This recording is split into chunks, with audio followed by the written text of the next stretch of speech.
আমি নিশ্চিন্ত মন নিয়ে বাড়ি ফিরছিলাম, পৌঁছেও গেলাম। দরজার সামনে এসে এমন কিছু কথা কানে এলো যা ছিল প্রায় অপ্রত্যাশিত। ঘামার্থু মুখ নিয়ে বাড়ির সদর দরজায় পা রাখে রিমা। দরজা খোলাই থাকে এই সময়। মা সোফায় বসে ফোনে কথা বলছে। রিমা নিজের ভ্যানিটি ব্যাগটি কাঁধ থেকে নামিয়ে সোফায় রাখে, শাড়ির আঁচড় দিয়ে মুখ মুছে ফ্যানের নিচে বসে বেশ স্বস্তি অনুভব করে। ইতিমধ্যেই কথা বলা থামিয়েছেন শাশুড়ি মা। কারো আসার বিষয়ে বলছেন তিনি। আমি এক গ্লাস পানি এনে সামনে রেখে বললাম, কেউ আসছে নাকি মা? কথা বলছিলেন যে? হ্যাঁ, আমার ছোটবেলার বন্ধুর মেয়ে ঈশিতা আসার কথা কিছুদিনের মধ্যে। ওর সঙ্গে কথা বলছিলাম। অনেকগুলো দিন হলো মেয়েটাকে দেখি না। আমি তার মুখোমুখি বসে বললাম, ইনি সেই রীতা আন্টির মেয়ে না? মা কিছুটা ভাব নিয়ে বলল, হ্যাঁ, রীতার মেয়ে ঈশিতা, বড় চাকরি করে, মাইনে পায় 30,000। মূলত এই কথাটি যে তিনি আমাকেই কটূক্তি করে বলেছে তা বেশ ভালোই বুঝেছি। আমি আর কথা না বাড়িয়ে ব্যাগ থেকে বার্গারগুলো বের করে বললাম, বাবা কোথায় মা? বাবাকে ডাকুন, আপনাদের জন্য বার্গার কিনে এনেছি। উনি বাইরে গেছে, ফিরবে একটু পর। আমি প্লেটে 2টি বার্গার রাখতেই তিনি বললেন, এনেছই যখন ভালো করেছো। তোমার ছোট ননদকে কল দিই, ওর বাড়ি কাছে, যেতে আসতে কম সময় লাগবে। জামাইকে সঙ্গে ওর ননদ দেবরকে নিয়ে এসে খেয়ে যাক। আমি কিছুটা হতাশাজনক ভাবে বললাম, মা এটা শুধু বার্গার, তাও মাত্র 3টা। তাহলে এনেছো কেন? দেখাতে নাকি? আমার মেয়েরা খাবে না তো কে খাবে? আমি ভ্রু কুচকে বললাম, কেন মা, বাড়িতে কি আপনি আর মানুষ চোখে দেখেন না? আমি আপনার ছেলে, বাবা, আপনি কি খেতে জানি না? ঠিক আছে, আপনার না খেলে বলে দিন, আমি ঘরে রেখে দিচ্ছি। আরিফ আসলে একসঙ্গে খেয়ে নেব। বার্গারের প্লেটটি হাতে নিয়ে দাঁড়াতেই মা ধীর কণ্ঠে বলল, 2টো রেখে যাও, আমরা খেয়ে নেব সময় করে। প্যাকেটে থাকা একটি বার্গার ও ব্যাগ নিয়ে ঘরে যেতে যেতে বললাম, আপনারা খেয়ে নিন, আমি গোসল করে এসে দুপুরে রান্না করব। অমনি শাশুড়ি মা জ্বলে উঠল, আবার রান্না কেন করবে রিমা? খাবি তো এসব হাবি যাবি, একদম রাতে রাঁধবে। দুপুরের তরকারি রাতে চালিয়ে দিবে, তাহলে একটু সঞ্চয় হবে। বার্গার আপনাদের জন্য এনেছি, 2টো দিয়ে দিয়েছি, বাকি একটা আপনার ছেলে খাবে। আমি খাবো কই? সকালেও তো ভাত খেতে পারিনি, ডাক্তারের কাছে যাব বলে। এখন বলছেন রাতে, একদম রাতে খাবো কি তাহলে আমি? শুনুন মা, না খেয়ে সঞ্চয় আমি করতে পারবো না। আগে পেট ভরে খাবো, বাঁচলে সঞ্চয় করব। আমি ঘরের দিকে হাঁটা ধরলাম। মা পেছন থেকে বলল, এই জন্যই তো তোমার সংসার হয় না। আমি মনে মনে বলি, আপনার তো খুব সংসার হয়। ঘরে গিয়ে গোসল করে নামাজ আদায় করে আল্লাহর নিকট শুকরিয়া আদায় করলাম আমার সন্তানকে সুস্থ রাখার জন্য। তারপর রান্নাঘরে আসলাম। কিছু সবজি ছিল, তা দিয়ে নিরামিষ রাঁধলাম, সঙ্গে ডিম ভাজি। আমি প্লেট ভরে খাবার নিয়ে টেবিলে খাচ্ছিলাম। মা আমার সামনে চেয়ার টেনে বসলো, পান বানিয়ে মুখে দিল। আমি ভাত মেখে বললাম, মা আর 1 মাস বাদে রোজা। এই মাসটা না হয় কষ্ট করে চলবো, যে কয় টাকা আছে অল্প স্বল্প করে বাজার করে চালিয়ে নেব। রোজার মাসটা তো আর তা করা যাবে না। প্রেগনেন্ট, আমি রোজা রাখবো, তার মধ্যে প্রচুর গরম আবহাওয়া। ইফতারিতে পানীয় জাতীয় খাবার রাখতে হবে বেশি করে, যেমন ট্যাং, ঘোল, বেলের শরবত, এগুলো। আবার কিছু ফলও কিনে রাখতে হবে ফ্রিজে। সারাদিন রোজা রেখে ইফতারে পুষ্টিকর খাবার খাওয়া উচিত সবারই। আর শেষ রাতের জন্য ভাত তরকারির পাশাপাশি দুধ ডিমের ব্যবস্থা করতে হবে, যাতে মিশালে খেতে পারি। আপনি প্লিজ কোথাও থেকে ঋণ করবেন না আবার। সামনের মাসের আপনার ছেলের সংসার খরচ বাবদ পুরো টাকাটাই রোজার মাসে ব্যয় করব সংসারে। পাশাপাশি দান সাদকা তো আছেই। ঋণকে আমি শখে করি, তোমাদের খাওয়ানোর জন্যই তো করি। তোমাদের যেহেতু সমস্যা নেই তো থাক, করবো না ঋণ। তা তুমি কি আমাদের টাকশাল দেখেছো? রোজা আসার আগেই যেমন লিস্ট ধরিয়ে দিলে মনে হচ্ছে কোনো নবাবের বংশধর। এখানে নবাবের বংশধর হওয়ার কি আছে? অন্যান্য মাস থেকে রোজার মাসটা একটু আলাদা হয়, এটা সবাই জানে। আমি প্রেগনেন্ট, কষ্ট করে সারাদিন রোজা রাখবো। ইফতারিতে একটু পছন্দসই পুষ্টিকর খাবার না খেলে এনার্জি পাবো কি করে? তিনি হাত ঝেড়ে বললেন, এত কিছু আমি জানি না বাবা, তোমায় রোজা রাখার জন্য বাধ্য তো করা হয়নি। আরিফকে আমি বলবো সংসার খরচ অর্ধেক টাকা ঈদের মার্কেটের জন্য রেখে দিতে, বাকি অর্ধেক দিয়ে যা বাজার হয় তাই করব। আপনার ছেলে তো ঈদ বোনাস পাবেই, তা দিয়ে শপিং করবেন। যেই টাকা ও বোনাস পাবে তা দিয়ে তোমার আমার মার্কেট করতেই তো চলে যাবে। আমার 3 জামাইকে না হয় নাই দিলাম, নাতি নাতনিদেরও বাদি দিলাম, তাদের মা বাবা আছে, কিনে দেবেই। কিন্তু আমার মেয়েদের, ওদেরকে তো ভালো দামি 3টে পোশাক দিতেই হবে। আমি উঠে দাঁড়িয়ে বললাম, আপনার মেয়েদেরও তো স্বামী আছে, তাদের স্বামী যে তাদের দেবে না, এটাই বা ভাবছেন কি করে? প্রত্যেক পুরুষের বিয়ের পর কর্তব্য নিজের স্ত্রীর ভরণ পোষণ দেওয়া। আপনি আপনার মেয়েদের দেবেন, আমার আপত্তি নেই, কিন্তু প্রতিবার দামি যে দিতে হবে এর মানে কি? আমি আপনি যেমন দামের নেই, তাদেরও তেমন দামেরই দেব।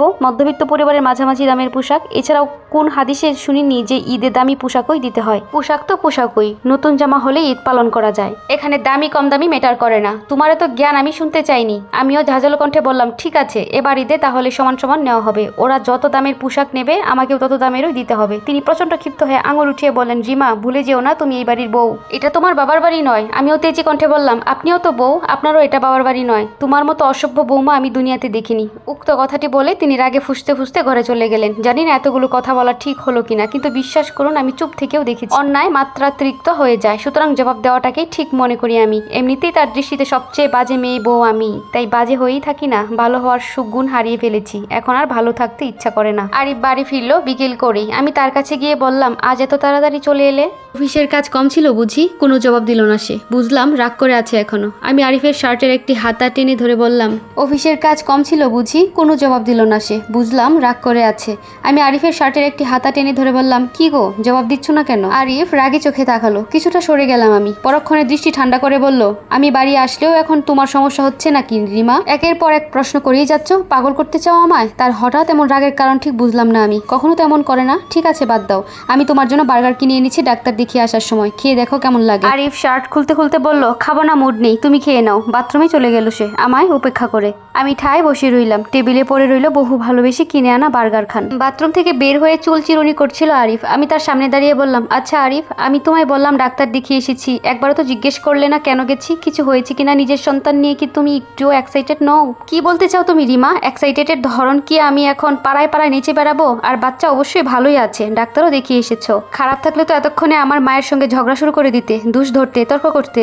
এখন এসব করা তো তোমার স্বভাব হয়ে গেছে। আমি অশ্রুসিক্ত নয়নে আরিফের দিকে তাকিয়ে শুধু বললাম, আমি তোমার মায়ের সাথে খামাখা ঝগড়া করি এটা তুমি বললে?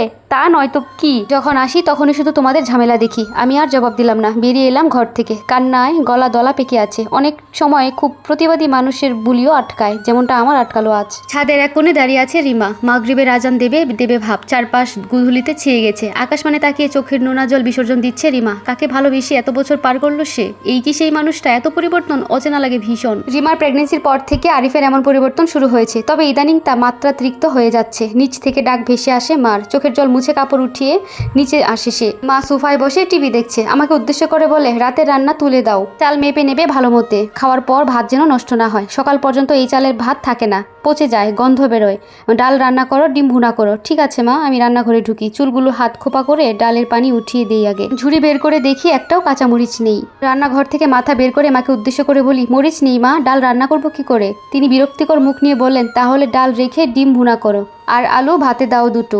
এখন মরিচ আনতে পারবো না। এই সংসারের মুখ আর আমার দেখতে ইচ্ছা করে না। সারাদিন শুধু অভাব, হবেই না বা কি করে? রোজগারের মানুষ আমার ছেলে একা, তার ঘাড়ে 2-3 জন বসে খাচ্ছে, সঙ্গে তুমি তো আছোই গেলার জন্য। পাশের বাড়ির পরিবেশ কত ভালো। বউটা চাকরি করে, মাস শেষে পাক্কা 25,000 টাকা বাড়ি নিয়ে আসে। যেমনি রূপে গুণে তেমনি শিক্ষিত, বাপের ওঢেল সম্পদ। মেয়েকে কদিন পর পরই ভ্যান বুঝাই ধান সবজি মাছ দিয়ে যায়, এই যেন সোনাই সুহাগা। আর আমার কপাল দেখো, না আছে চাকরি, না আছে তেমন পড়াশোনা। অচল মেয়ে মানুষকে নিয়ে পড়েছি এক বিপদে। তবে নানা আইটেম খাওয়ার বেলা 16 আনা। তাই নাকি মা? শুধু আমি একা খাই নাকি? আপনারা খান না? না খেয়ে থাকেন? আমার স্বামীর টাকায় খাওয়া আমার হক। আমার বাবার বাড়ির কিছু আশা করা আপনাকে দিয়ে সাজে না। কখনো ফোন দিয়ে দুটো ভালো মন্দ কথা বলেছেন তাদের সঙ্গে? আর যদি বলেন চাকরি বাকরির কথা, এত যেহেতু আপনার প্রত্যাশা ছেলের জন্য, তাহলে একজন চাকরিওয়ালা মেয়েকেই বিয়ে করিয়ে নিয়ে আসতেন। আমি তো আর যেচে আসিনি আপনার বাড়ি। দেখতে গিয়ে ঠিকই তো বলেছিলেন, চাকরিওয়ালা মেয়েরা সংসারে হয় না, উড়ে বেড়ায় এদের মন। পড়াশোনাও বন্ধ করলেন বিয়ের পর, অথচ বলেছিলেন পড়াবেন শেষ পর্যন্ত। আজ যদি পড়াশোনাটা ঠিক মতো করতে দিতেন আমায়, তাহলে আমিও হয়তো নিজের পায়ে দাঁড়াতে পারতাম। আপনাদের লাথি চাটা খেয়ে পড়ে থাকতে হতো না,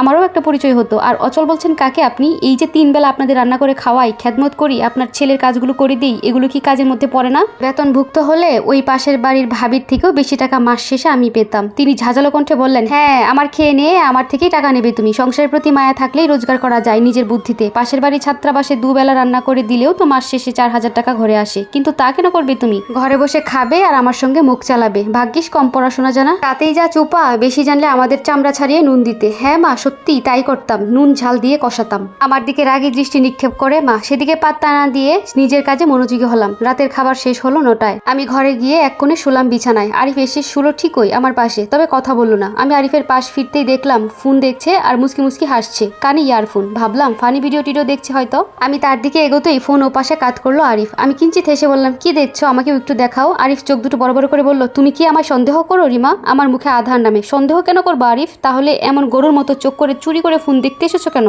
এবার আমার আর সহ্য হলো না ওর কথা। মুখে কঠোর ভাব নিয়ে বললাম, সন্দেহর কিছু করছো নাকি? এত ভয় পাচ্ছ যে? চোরের মনই কিন্তু সবসময় পুলিশ পুলিশ করে, ধরা পড়ার ভয় থাকে। আর তোমার ফোন চুরি করে দেখার মতো দুর্ভিক্ষ এখনো আমার আসেনি। আমি ওই পাশ ফিরে শুয়ে পড়লাম। আরিফ রাগে ফুসতে ফুসতে প্রচন্ড শব্দ করে বিছানা থেকে উঠে গেল। আমি কিছু বললাম না, বলার ইচ্ছা নেই। নিজের মতো সৃষ্টিকর্তার নাম নিতে নিতে ঘুমিয়ে গেলাম। মাঝরাতে ঘুম ভেঙে পাশে হাত দিয়ে আরিফকে যখন পেলাম না তখন বুকের মাঝে এক অদ্ভুত কষ্ট কাজ করলো, তীব্র ব্যথা অনুভব করলাম বক্ষস্থানে। একমাত্র বিবাহিত মেয়েরাই হয়তো এই দুঃখ বুঝতে পারবে। বাকি রাতটা আর ঘুম আসলো না আমার, বিছানায় এপাশ ওপাশ করে কাটিয়ে দিলাম। ভোর উঠলাম আজ, তবে মাথাটা বেশ ঝিম ধরে আছে। শুয়ে একটু ঘুমোতে পারলে হয়তো ভালো লাগতো। রান্নাঘরে নাস্তা বানালাম আরিফের জন্য, চোখ বারবার ঘুমে বন্ধ হয়ে আসছে। কষ্ট করেই করলাম সবটা। টেবিলে রেখে এক গ্লাস পানি খেলাম। আরিফ ফোন দেখতে দেখতে নিচে এলো, বেশ মুখে হাসি তার। মাকে দেখলাম ফ্রেশ হয়ে এসে টেবিলে বসেছেন। হঠাৎ কলিং বেল বাজার আওয়াজ পেলাম। আমি উৎসুক দৃষ্টিতে দরজার দিকে তাকালাম। এত সকালে কে এলো? আমি দরজা খুলে দিতেই দেখলাম জিন্স আর কামিজ পরিহিত একটি মেয়ে দাঁড়িয়ে আছে হাসি মুখে, গলায় কোনো মতে ওড়না ঝোলানো। তুমি নিশ্চয়ই রিমা, আরিফের ওয়াইফ? আমি জি সূচক উত্তর দিতেই মেয়েটি ছুট লাগালো বাড়ির ভেতরে। মাকে জড়িয়ে ধরলেন। মা আহ্লাদে আটখানা হয়ে বললেন, ঈশিতা আমার সোনা, কত সুন্দরী হয়ে গেছিস তুই। গাল দুটো কি চকচক করছে? তার মানে ওই সেই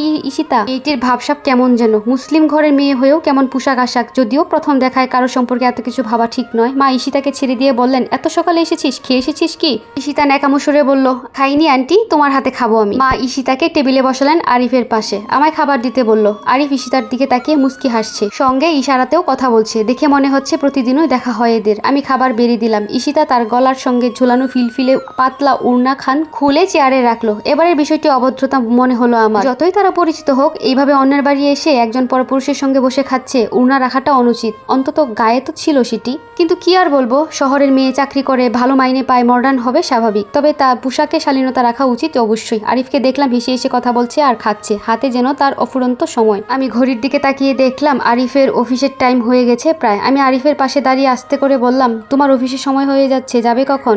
আরিফ ঈশিতার দিকে তাকিয়েই বলল, আজ যাবো না, অফিস ছুটি নিয়েছি। ছুটি নিলে কেন? আর যাবেই যেহেতু না, আমায় কালই জানাতে পারতে, এত সকালে না উঠে আর একটু বেলা করে উঠতাম। শরীরটা ভালো যাচ্ছে না ইদানিং। শাশুড়িমা অমনি বলল, বাড়িতে মেহমান এসেছে আর তুমি বেলা অবধি ঘুমাবে? নাস্তা বানিয়ে মনে হয় রাজকার্য উদ্ধার করেছ। রান্নাঘরে যাও, চা বানিয়ে আনো। আমার ঈশিতা চা পছন্দ করে। আমি ধীরে ধীরে হেঁটে রান্নাঘরে গেলাম। মাথায় অনেক প্রশ্ন ঘুরপাক খাচ্ছে। কখনো তো অফিস বিনা কারণে কামাই করে না আরিফ, আজ করলো যে? এই ঈশিতার জন্যই কি আজ বাড়িতে থাকছে আরিফ? দুজনকে দেখে মনে হচ্ছে বেশ ভাব। আমি তাকালাম আরিফের দিকে। নিজের প্লেট থেকে খাবার তুলে ঈশিতার প্লেটে দিচ্ছে আরিফ। মা এসব দেখে হেসি কুটি কুটি। আরিফ ঈশিতা নাটক চললো বেলা 9টা পর্যন্ত। হাসি তামাশায় ঢলে পড়েছে তারা। মা দর্শক হয়ে উপভোগ করছে। আমি চুপচাপ দেখে গেলাম শুধু। মেয়েটা প্রথমবার এসেছে, তাই কিছু বললাম না। বললে নিন্দা আমারই হবে, সঙ্গে শাশুড়ি মার ঝামেলাও পোহাতে হবে। আমি চাই না বাইরের মানুষের সামনে সিন ক্রিয়েট হোক, এসবের মুড নেই। আপাতত রান্না শেষ করে একটু ঘুমোতে পারলেই হলো। আমি রান্নাঘরে গেলাম। এদের রং ঢং দেখার সময় বা ইচ্ছা কোনোটাই নেই। আজ আরিফের দুজন বোন আসবে, বড়জন আসবে না, সেই অনুযায়ী রান্না করছিলাম আমি। আরিফ তখনও বসে ঈশিতার সঙ্গে গল্প করছে। আমি ডাকলাম আরিফকে। প্রচন্ড বিরক্তি নিয়ে রান্নাঘরে এলো সে। আমি মশলা নাড়তে নাড়তে বললাম, উপর থেকে লবণের কৌটাটা পেরে দাও একটু, আমি নাগাল পাচ্ছি না। আরিফ কৌটা খান পেরে ঠাস করে শব্দ করে রেখিয়া বলল, এই সামান্য ব্যাপারে বিরক্ত কেন করছো আমায়? পা দুটো উঁচু করলেই তো নাগাল পেতে। আমি ভ্রুকুচকে বললাম, আমি প্রেগনেন্ট আরিফ, পা উঁচু করে লবণ পাড়া সম্ভব নয় আমার দ্বারা। আর কি এমন গুরুত্বপূর্ণ কাজ করছিলে তুমি যে ডাকা যাবে না? যাই করি না কেন বারবার ডাকবে না? হনহনিয়ে চলে গেল সে। আমি তার যাওয়ার পানে তাকিয়ে দীর্ঘশ্বাস ত্যাগ করলাম। দুপুরে চলে এলো ননদেরা। আমি তাদের দিকে এগিয়ে যেতেই আমায় দেখে মুখ বাঁকিয়ে চলে গেল তারা। আমিও আর আগ বাড়িয়ে গেলাম না কাছে। নিজের ঘরে এসে গোসল করলাম। আয়নার সামনে বসে চুল চিরুনি করছিলাম। বছর 6 আমার ননদের ছেলে সায়ান এলো ঘরে। এসেই ঘরে চারপাশে তাকিয়ে দেখতে লাগলো। আমি বাচ্চাটাকে কাছে ডেকে বললাম, কিছু বলবে সায়ান? সায়ান কিছুক্ষণ আমার মুখের দিকে আর পেটের দিকে তাকিয়ে থেকে বলল, তোমার কয়টা বাবু হবে মামিমণি? আমি দুষ্টুমি ছলে বললাম, 3টে। সায়ান এবার আমার থেকে দূরে সরে গিয়ে উচ্চস্বরে বলল, তাহলে 3টা কি আমি একদিন মেরে ফেলবো আমি। ধক করে উঠলো আমার বুক। বলছি কি সায়ান, এত ছোট একটা বাচ্চার মুখে এসব কি কথা? সায়ানের হাত ধরে কাছে টেনে নিলাম। কপালে চুমু খেয়ে বললাম, এসব কেন বলছো বাবা? এগুলো বলতে নেই। নানিমণি আর আম্মা বলেছে তোমার বাবু হলে নাকি মামা আর আমায় ভালোবাসবে না, গিফটও দেবে না, তাই আমি তোমার বাবুদের মেরে ফেলবো। কেমন মানুষ এরা? ছোট্ট একটা বাচ্চার মাথায় এসব কি ঢুকিয়েছে? কেমন বিকৃত মস্তিষ্ক এদের। কথা বলতে হয় না শোনা, তুমি না গুড বয়, ভালো বাচ্চারা কখনো এসব বলে না। আর আমার যে বাবু আসবে সে তো তোমার ভাই বা বোন হবে, তোমায় ভাইয়া ভাইয়া বলে ডাকবে, তোমার সঙ্গে খেলবে, তুমি তাকে খাইয়ে দেবে, ঘুম পাড়িয়ে দেবে। সায়ান এবার খুশিতে হাততালি দিয়ে বলল, তাহলে তো অনেক মজা হবে মামিমণি, তুমি তাড়াতাড়ি বাবুকে নিয়ে এসো, আমি বাবুকে নিয়ে ঘুরতে যাব। মনের আনন্দে ঘর থেকে বেরিয়ে গেল সায়ান। কিন্তু আমার মাথায় জ্বলছে আগুন। এর একটা বিহিত করতেই হবে। আরিফও বাড়িতেই আছে, সামনাসামনি কথা হয়ে যাক। ঘর থেকে বেরিয়ে নিচে এলাম। মা সহ সবাই খেতে বসেছে। ঈশিতা এখনো আসেনি। আরিফের পাশের চেয়ার ফাঁকা। আমি কিছু বলতে যাবো এমন সময় আধ ভেজা গেঞ্জি আর প্লাজো পরে বাইরে এলো ঈশিতা। চুল দিয়ে টপ টপ পানি পড়ছে। চুলের পানিতে গেঞ্জি ভিজে গেছে। নিচে কি পড়েছে তাও দেখা যাচ্ছে। গায়ে কোনো ওড়না নেই। এ কেমন বেহায়া মেয়ে। আরিফ আমার শ্বশুর, দুজন পুরুষের সামনে কি পরে আসছে এই মেয়ে? মেয়ে হয়েই লজ্জাতে মাথা নত করলাম। আমার ছোট ননদ, ওর সমবয়সী, ওর হয়তো বিবেকে বাঁধলো কিছুটা। এগিয়ে পেয়ে যে ঈশিতাকে বলল গায়ে ওড়না নিয়ে আয়, ঈশিতা বাজে দেখাচ্ছে। মেয়েটা শুনলো না, আরিফের পাশের চেয়ারে বসলো। আমি একটি গামছা নিয়ে এসে মেয়েটির মাথায় শক্ত করে পেঁচিয়ে দিলাম। ঘাড়ে হয়তো লাগলো কিছুটা, আহ বলে শব্দ করলো। ঠান্ডা লেগে যাবে তোমার ঈশিতা, মাথাটা ভালো করে মুছে নাও। আত্মীয় বাড়ি এসে আবার ঠান্ডা লাগলে লুকে বলবে আমরা তোমার খেয়াল রাখিনি। ঈশিতা বড় বড় চোখ করে তাকালো। আমি ভ্রু উঁচিয়ে তাকালাম ওর দিকে। মেয়েটা নত হলো। এর চুকচুকানি ভালো ঠেকছে না আমার। এসেছে থেকে আরিফের সঙ্গে ঢলাঢলি করছে। আরিফও সায় দিচ্ছে যত দ্রুত সম্ভব এই মেয়েকে বিদায় করতে হবে, না হলে আমার সংসারে ভাঙন ধরাতে পারে। এমনিতেই এই বাড়ির কেউ আমায় তেমন পছন্দ করে না, তার মাঝে আবার এই ঈশিতা। প্রেগনেন্সি অবস্থাতে এত চিন্তা নিতে পারছি না। অনেক আগে শুনেছিলাম মেয়েটির চারিত্রিক সমস্যা আছে। আগে দুবার বিয়েও হয়েছিল। প্রথম স্বামী ওর এমন বেহায়াপনা দেখে খারাপ নারীর উপাধি দিয়ে তাড়িয়েছে। দ্বিতীয় জনকে ও নিজেই ছেড়েছে। সেই ছেলে নাকি ছিল কালো বুকা স্বভাবের। ঈশিতার মা জোর করে বিয়ে দিয়েছিল ওই ছেলের সঙ্গে। 3 মাসের মাথায় ডিভোর্স হয়ে চাকরি নিয়েছিল শুনেছিলাম। এইসব কথা আমার ছোট ননদের মুখে শোনা, সত্য কিনা জানি না, তবে এখনকার হাব ভাব দেখে সত্যই মনে হচ্ছে। ঈশিতার সঙ্গে এই আমার প্রথম দেখা। প্রথম দেখাতেই অসভ্য লেগেছে। একটি চেয়ার টেনে আমিও বসলাম। ভাত নিয়ে খেতে শুরু করলাম। ঈশিতার পাতে বারবার খাবার তুলে দিচ্ছে মা আর আরিফ। ওকে একটু শান্তিতে খেতে দিন মা, এত খাবার দিচ্ছেন যেন 10 দিনের অভুক্ত। ঈশিতা আমার দিকে তাকালো, সঙ্গে মা আর ননদেরাও। আরিফ রাগে কণ্ঠে ফিসফিসিয়ে বলল এসব কি বলছো রিমা? অতিথির খাবার নিয়ে এইসব বলা কোন ধরনের অভদ্রতা? ঈশিতা হাত ঝাঁকি দিয়ে প্লেটে পানি ঢেলে চলে গেল। মা আমার দিকে একবার কড়া দৃষ্টিতে তাকালো। আমি পাত্তা দিলাম না, খেতে লাগলাম আপন মনে। ননদেরা খেয়ে টেবিল ছাড়লো। মা খাবার হাতে নিয়ে ঈশিতা ঘরে গেল। সবাই চলে যেতেই আরিফ আমার দিকে তেড়ে এসে বলল এটা কি করলে রিমা? এত বেয়াদব কেন তুমি? আমি কই বেয়াদবি করলাম? সত্য যেটা সেটাই বলেছি। সব খাবার ওই মেয়ের পাতেই তুলে দিচ্ছ তোমরা। বাকি সবাই খাবে কি? ও খেতে পারবে না বলছেই তাও তুলে দিচ্ছ। খাবার নষ্ট হবে যেন দিয়ে দিচ্ছ। যদি বেয়াদবের কথাই বলো তাহলে তো চরম বেয়াদব তুমি আর ঈশিতা। আমি যতদূর জানি ঈশিতা তোমার বয়সে ছোট, তাহলে নাম ধরে ও কেন ডাকছে তোমায়? তুমিও সুন্দর উত্তর দিচ্ছ।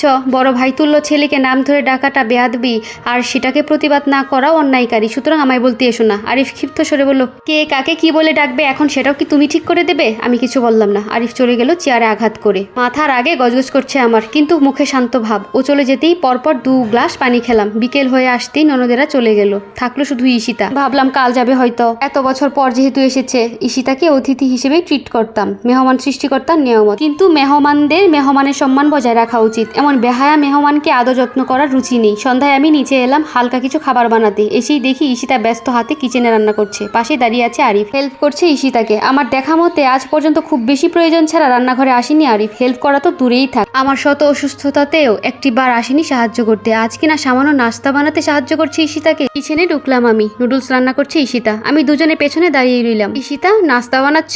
আরিফ দেখছি অনেক হেল্প করছে তোমায়। এমন একটা হেল্পিং হ্যান্ড থাকলে রান্না করাটা সহজই হবে। আরিফ চোখ মুখ শক্ত করে বলল সমস্যা কি তোমার? সবসময় পিছে পিছে ঘুরছো কেন আমার? আমি কোথায় তোমার পেছনে ঘুরলাম? এটা কি তোমার কাজের জায়গা? তুমি তো এখানে ঈশিতার পিছে পিছে ছো ছো করছো। মেবি অনেক খিদে পেয়েছে তোমার। তো কথাটি বলেই আমি কিঞ্চিত হাসলাম। রাগে অপমানে রান্নাঘর থেকে বেরিয়ে গেল আরিফ। আমিও আসলাম পিছে পিছে। সোফায় বসলাম দুজনেই। মা আমায় দেখা মাত্র শুরু করে দিল ঈশিতার মতো মেয়ে হয় না। আজ বাজারে গিয়ে নিজের টাকায় কতগুলো নুডলস পাস্তা ফল কিনে এনেছে, আবার রান্না করেও খাওয়াচ্ছে। এমন মেয়ে লাখে একটা। আমার আরিফের জন্য যদি এমন একটা মেয়ে পেতাম। ওনার উস্কানিমূলক কথা শুনে দেখলাম ঈশিতা লজ্জা মিশ্রিত হাসছে। আরিফ মাথা নিচু করে আছে, আরও মুখে হাসি হাসি ভাব।